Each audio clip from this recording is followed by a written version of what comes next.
children, and welcome to my channel, Read Journal Love. For my video today, I thought I might start a series about some small book collections that I have been working on over probably the last decade. And since I like to talk about books on my channel, I thought I would start with my rather small collection of Classics Illustrated. I started getting into these when I got married because my husband is like a comic book genius, I guess. In my mind, he is so knowledgeable and knows, like, if you ask him a question about comic books, he's gonna know the answer. And so I was like, I'm gonna have to find a way to relate to this man. So there were two ways, and the first one was the Classics Illustrated. So these started back in the 40s, and they were a way to get people into reading the classics.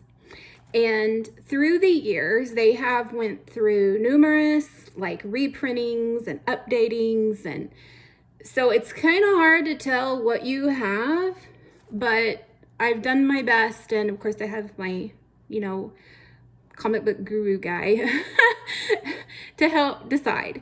So I thought I would go in like little groups of different types. And I'm gonna start with the one that's kind of like an offshoot, and then I'm gonna go from the most recent to my oldest. And I just thought I'd show these to you because if you have a child in your life, it may be a way for them to get into, especially if they already like comic books. I mean, with all the superhero movies and stuff, I don't know if they read graphic novels but it would be a way to kind of get them involved in the classics, like before actually like reading the big book. So what I've done is I've started to, like, whenever I read a classic, I try to like put on my radar that I want the Classics Illustrated for that. And I mean, you can get these on eBay and stuff, but I like to find them in the comic book shop. So, I mean, where you live, if you have a comic book shop, I would, try to give them the business and instead of like eBaying or whatever. But I know that's the only way some people have to buy things. So there's always eBay as well. So let's get started. So kind of a little bit after the first run of the Classics Illustrated, this is my one offshoot. They came out with a junior line, and they have a whole bunch of these. I think there was like a bunch, because this is like number 562. And now I have no idea what this book is, The Enchanted Pony, but I liked it because we got, a prince and a princess and a horse. So I loved it. And I really liked this one. I think that the art was really good for children, and it's in really good shape. It's not very yellowed. And this one, I have it written down over here. This one is from 1959. So, I mean, it's almost 80. It's pretty much 80 years old. So, right? No, 40 and 20, 60 years old. So about 65. That's pretty good for being that. And I keep them, I took them out of the little cases because they got glares and stuff, but I keep them enclosed in these they're board bags. So, and then the most recent that I have are these itty bitty little book ones. And I'm not really a fan of these. The art, I don't know. So I got Julius Caesar, and of course, stories by Poe.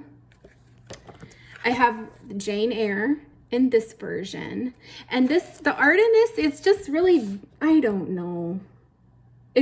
These were from the 1997, so they definitely have a 1997 comic book look. I don't know if you know much about comics, but like I've been reading them a while, and I can kind of tell like by what they're called. Like you got the Golden Age and all those kind of things. This one, Midsummer's Night's Dream, it's good. And then I got Wuthering Heights, and I just really like the cover on that one. But again, I'm just not a fan of the art in this one. So that was my first little group. And then in the 80s, well, this one actually, it started in the 80s into the 90s before this little version.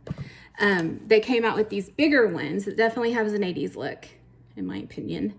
I got Hamlet in this one. Hamlet is my favorite Shakespeare play. So I wanted that. And I actually do like the art in this one. And again, it does have a more comic book feel to what you would see today.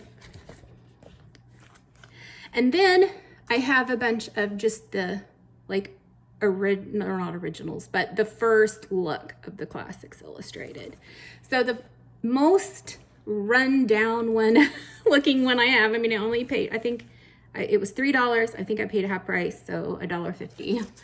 But I got this Journey to the Center of the Earth, which I did like this. Well, I think I gave it a 3, the book, the actual book, but I did enjoy it. It was, you know, okay.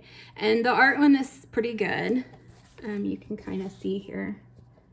It's not too yellowed, but it definitely has that very old comic book smell. And then one of my favorites of the classics that I like is The Time Machine. I think I gave this one a 4, the actual book, but I really liked the cover of this one. I thought it was very kind of futuristic looking there, and the art's really good, and it's not very yellowed. And this one, The Time Machine, is from 1956. And this would be a second. Like, I don't have any of the first ones. Those would be really expensive, but this is a second printing. Then I also, one of my other favorites is The War of the Worlds. And this is my favorite Classics Illustrated that I have. It is from 1965, right? 1955. And I'm trying to find the picture of the alien because that was really good. Here we go. So I really enjoyed that one. And then I have Macbeth, and this one's from 65. So, I mean, these are old, right? I mean, to be in this good of shape says something, I think. And then, of course, I got Hamlet in this version, which I really like the cover, because you can see his father, the ghost of his father. And then Jane Eyre, I have this one, and then I have this one. So this is from the 47, and this one's from 65. So neither of these are the original. There would have been one before this, and then this is the next one. So I have 2 of these, and I just like this. I like this one better. I just like that picture, but I don't like the inner art of this one. I like the cover of this, but the inner art of this one a little bit better. And I don't like, you'll notice if you read the story, I mean, a lot of these have things left out, and I mean, it's always the artist's rendition of the classic book, and so I mean, it's not gonna be like perfect, you know, if you're like the ultimate fan of that book, you know, but it is a visual representation, and I think they're very cool. And then, of course, my favorite classic, I had to have Frankenstein, and I just love this cover. Even though it's not the original, it's the one I wanted. And we found it at a local bookshop, and my husband went back and got it for me because I was like, I don't know if I want to buy it. But look, I just love it. I just love it, love it, love it. I love everything about it. And then lastly, I read this Moby Dick, but yeah, it was not my favorite classic by far. But I like this cover better, and so of the ones that are out there, and of course this is not as expensive as the other ones, but I mean, it's got really good art as well. I thought this one was really good. I actually like this better than the original book.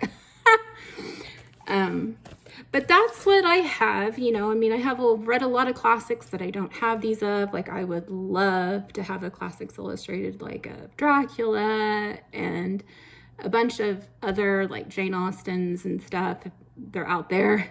But I just try to pick them up as I find them. My husband and I like to go to comic book conventions, and of course, I'm always looking for these and several other vintage type of comic books. And I plan on doing a couple of other videos on those little collections. And one I'm very, very excited about, it's my collection of vintage romance comics. So if you are interested in that, stick around and I'll have a video about that coming up, hopefully in the next month.